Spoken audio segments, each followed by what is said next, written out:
आज का अपना टॉपिक है फंक्शंस ऑफ लीडरशिप, नेतृत्व के कार्य। जैसा कि अपन ने पिछले वीडियो में भी देखा, अध्ययन किया कि एक उद्यमी के अंतर्गत कई प्रकार की योग्यताएं, कई प्रकार के गुण होते हैं और वो अपने उन योग्यताओं के माध्यम से विभिन्न प्रकार की क्रियाओं को संपन्न करता है। तो इसी तरह से उसके अंदर एक महत्वपूर्ण गुण नेतृत्व का भी होता है। तो उस नेतृत्व के द्वारा वो किस प्रकार के क्रियाएं संपन्न करता है, कौन कौन से कार्य करता है, उसी का अपन आज अध्ययन करेंगे। नेतृत्व के कार्य विभिन्न विद्वानों और प्रबंध शास्त्रियों ने भिन्न भिन्न रूप से बताए हैं। जैसे चेस्टर आई बर्नार्ड ने नेतृत्व के निम्नलिखित कार्य बताए, जैसे संगठन में संप्रेषण करना, विभिन्न व्यक्तियों से आवश्यक कार्य करवाना, अपने समूह में संप्रेषण मार्गों का निर्धारण करना आदि।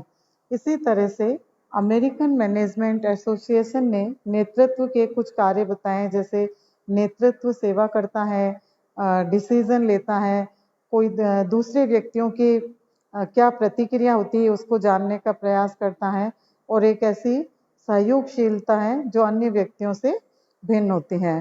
तो इस प्रकार से नेतृत्व कई प्रकार के कार्यों को संपन्न करता है। तो संक्षेप में हम नेतृत्व के विभिन्न कार्यों को देखते हैं। जैसे संगठन के उद्देश्यों एवं लक्ष्यों की प्राप्ति करना, to achieve objects goals of organisation. जहाँ कोई नेतृत्वकर्ता समूह के उद्देश्यों को निश्चित करता है तो वहाँ उसका यह कार्य हो जाता है कि वो ये निश्चित करे कि उन उद्देश्यों को कैसे प्राप्त किया जाए। सेकंड, जैसे संगठन एवं उपक्रम का कुशल प्रशासन करना। नेतृत्व की श्रेणी में ये माना जाता है कि संगठन के जो निदेशक, अधिशासी हैं या जो एडमिनिस्ट्रेटर हैं, मैनेजर हैं या जो विभागाध्यक्ष हैं, तो ये सब इसके अंदर सम्मिलित होते हैं। लेकिन यहाँ नेतृत्व प्रशासक एवं प्रबंधक के रूप में उपक्रम का एक कुशल प्रशासन करता है। तो इसके लिए वह आवश्यक आदेश देता है और ऐसा करने से पूर्व उनकी वो व्यावहारिकता और उनके उपयोगिता और उसका जो निष्पादन करने वाले व्यक्ति हैं वो उनकी क्षमताओं का, उनकी कार्यकुशलताओं का ध्यान रखता है। इसी तरह से नियोजन करना, निश्चित एवं स्पष्ट आदेश देना, टू प्लान एंड कमांड। नेतृत्वकर्ता को क्या कहते हैं? नेता कहते हैं, लीडर के रूप में जाना जाता है, और इसीलिए उसका यह कार्य है कि वह अपने अधीनस्थों को नियोजित करे और उन्हें निश्चित एवं स्पष्ट आदेश प्रदान करे।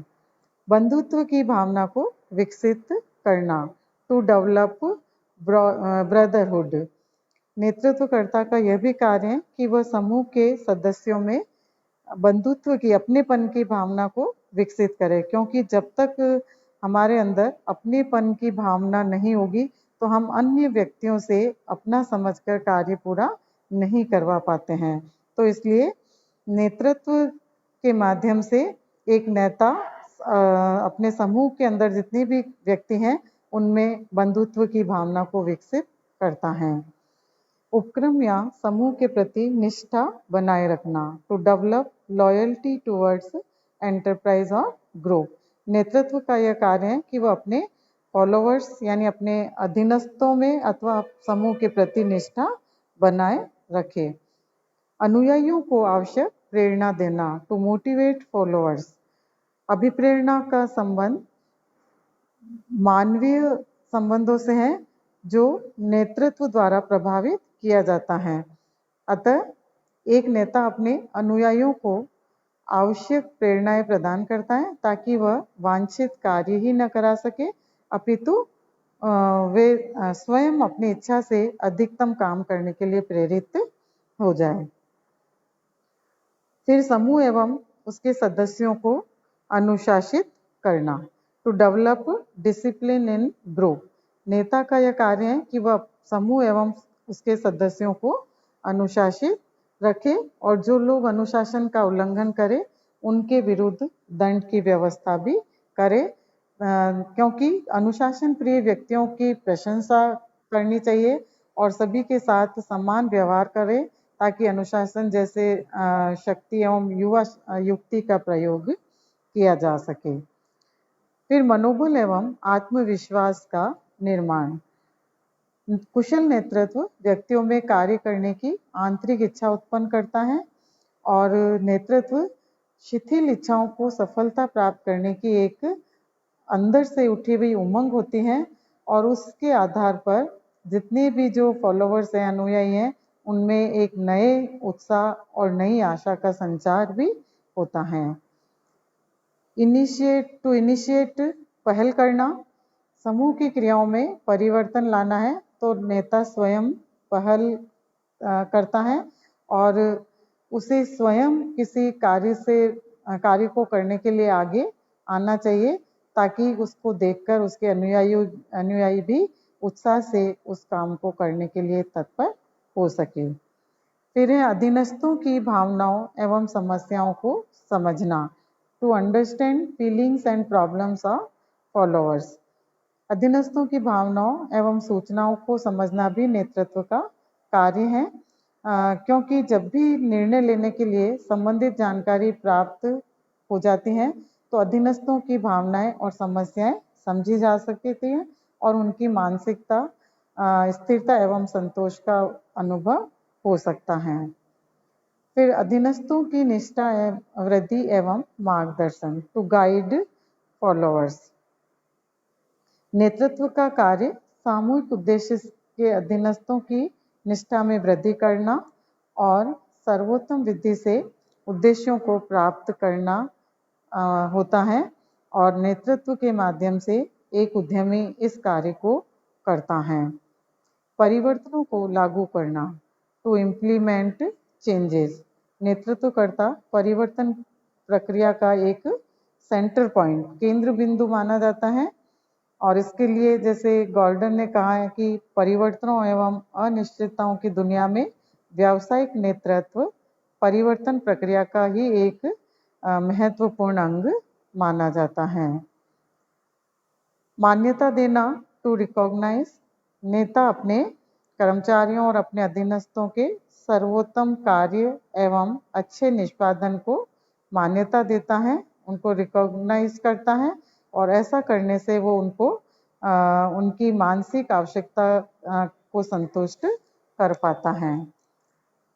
नेक्स्ट है समूह भावना का विकास करना।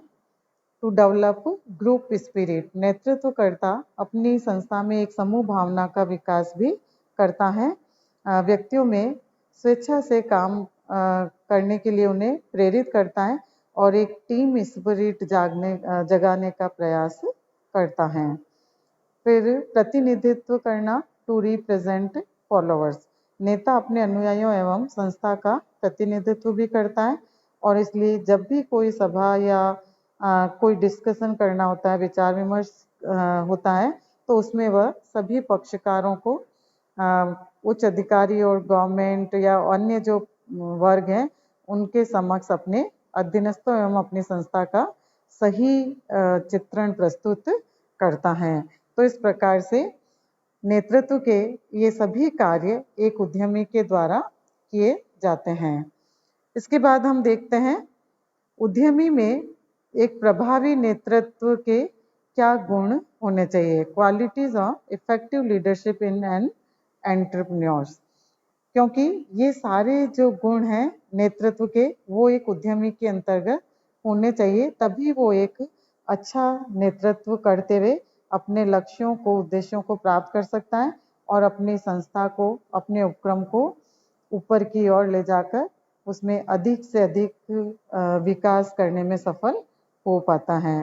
तो उद्यमी नेतृत्व क्षमता के द्वारा विभिन्न प्रकार के कार्यों के संबंध में अनेक प्रकार की भूमिका का निर्वाह करता है, जैसे परिवर्तन प्रक्रिया को सफलता से अपनाना, परिवर्तनों को आसानी से लागू करना, समूह की आवश्यकताओं को संतुष्ट करना, कर्मचारियों एवं अधीनस्थों को प्रेरित करना, मोटिवेट करना। तो ये विभिन्न प्रकार के कार्य नेतृत्व क्षमता से एक उद्यमी करता है। तो इसलिए उसके अंदर इस प्रकार के नेतृत्व के कई प्रकार के गुण पाए जाते हैं, जैसे साहस, करेज। जैसे उर्विक ने एक नेता में जिन गुणों का होना आवश्यक माना है, उनमें उद्यमी में साहस सबसे महत्वपूर्ण गुण है। उनके अनुसार एक उद्यमी में जिन क्रियाओं को वो सही मानता है, उन्हें करने का एक नैतिक साहस होना चाहिए और निर्णय लेने और उसको लागू कराने में एक दृढ़ता होनी चाहिए। इसी प्रकार से आत्मविश्वास, सेल्फ कॉन्फिडेंस, एक उद्यमी में कुशल नेता का आत्मविश्वास वाला गुण भी होना चाहिए। योग्यता एवं तकनीकी ज्ञान, इंटेलिजेंस एंड टेक्निकल कॉम्पिटेंस, एक सफल उद्यमी या नेता में उनके अनुयायियों से अधिक योग्यता और टेक्निकल सामर्थ्य होनी चाहिए, क्योंकि योग्य उद्यमी जहां एक और संगठन में विभिन्न समस्याओं को समझकर उसका उपयुक्त हल प्रस्तुत करता है, वहीं दूसरी ओर वो अपने अनुयायियों को अच्छा मार्गदर्शन भी प्रदान करता है। फिर संप्रेषण की योग्यता, एबिलिटी टू कम्युनिकेट, एक उद्यमी को समय समय पर विभिन्न प्रकार की सूचनाओं का आदान प्रदान समय पर करते रहना चाहिए, ताकि फॉलोअर्स उसका पालन कर सके।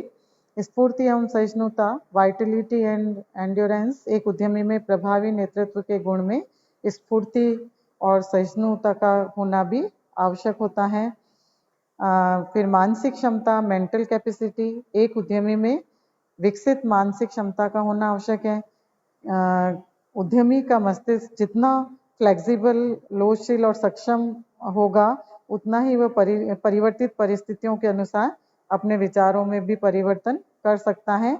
और अधिक से अधिक खुले विचार रखने वाला उद्यमी द्वेष से रहित होकर परिस्थितियों के अनुकूल अपने अच्छे निर्णय ले पाता है। प्रेरित करने की योग्यता, एबिलिटी टू इंस्पायर,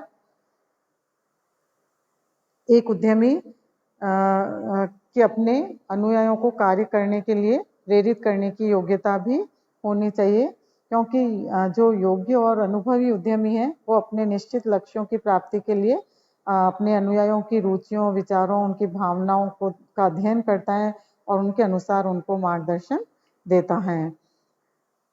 इसी प्रकार से मानवीय पहलू के साथ व्यवहार करने की योग्यता, उत्तरदायित्व की भावना, निर्णय लेने की क्षमता, एक प्रभावी नेता की भांति उद्यमी में सुदृढ़ निर्णय डिसीजन लेने की क्षमता भी होनी चाहिए, ताकि वो सही डिसीजन लेकर और उद्यम के उद्देश्यों को प्राप्त कर सके। वातावरण का ज्ञान, नॉलेज ऑफ एनवायरनमेंट, चूंकि नेतृत्वकर्ता संस्था के अंदर और बाहर के वातावरण को ध्यान में रखकर अपने अनुयायियों एवं सदस्यों को आदेश निर्देश देता है, तो उसी प्रकार से उद्यमी को वातावरण का भी ज्ञान होना चाहिए, तभी वो व्यवसाय की जो स्थापना और संचालन है वो सही तरीके से कर पाएगा। इसी तरह से रचनात्मक चिंतन वाला गुण, कंस्ट्रक्टिव और क्रिएटिव थिंकिंग, तो किसी भी उद्यमी में माना जाता है कि वो क्रिएटिव होना चाहिए, उसकी जो सोच है वो सदैव रचनात्मक और सृजनात्मक होनी चाहिए। तो नेता दो प्रकार के कार्य कर सकते हैं, विध्वंसात्मक या रचनात्मक। विध्वंसात्मक कार्य तो करना ही नहीं चाहिए, रचनात्मक चिंतन भी उसको रखना चाहिए। तो इस संबंध में ये कहा जा सकता है कि छोटी छोटी एवं उत्पादक बातों में ही मानसिक शक्ति का उपयोग करना चाहिए, ताकि एक उद्यमी अपने उद्यम का विकास कर सके। तो ये विभिन्न प्रकार के गुण, एक जो नेतृत्व के गुण कहे जाते हैं, ये एक उद्यमी के अंतर्गत होने ही चाहिए और इनके आधार पर वो अपने उपक्रम का, उद्यम का विकास कर पाता है, अपने उद्देश्यों को सफलतापूर्वक प्राप्त कर लेता है। Thanks students.